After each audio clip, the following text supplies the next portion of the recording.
Assalomu alaykum. Mana biz Tarvuz maydonidamiz. Bu loyihamiz 2025-yil Sanoat qurilish bankining Toshkent viloyati Bo'ka tumani Cho'lobod mavqeida joylashgan bo'lib, 9803 konturlarda amalga oshirib kelinmoqda. Ushbu maydon 10 gektarni tashkil qiladi. Maydonimiz to'rtburchak shaklda bo'yi 350 metrni, eni esa 331 metrni tashkil qiladi. Hozir tarvuzlarimiz gullab hosil tugmoqda. Tarvuzimiz yetilib pishish davri jarayoni 85-90 kun tashkil qiladi. Tarvuz ekinimiz agrotexnik va o'g'itlar ishlari ko'rsatilib parvarishlanmoqda. Ushbu loyiha 33 ta fuqaroga 0.30 gektarda, ya'ni 30 sotixdan bo'lib berilgan loyiha. Samarali olib borish uchun Cho'lobod dehqon ishlab chiqarish kooperativi biriktirilgan.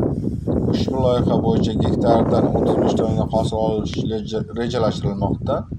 1 tonna hosilimiz bahosi hozirda 4 million so'mdan tashkil qilsa, har bir dehqonimizning yalpi daromadi birinchi hosildan 42 million so'mdan ko'prog'ini tashkil qilishi kutilmoqda.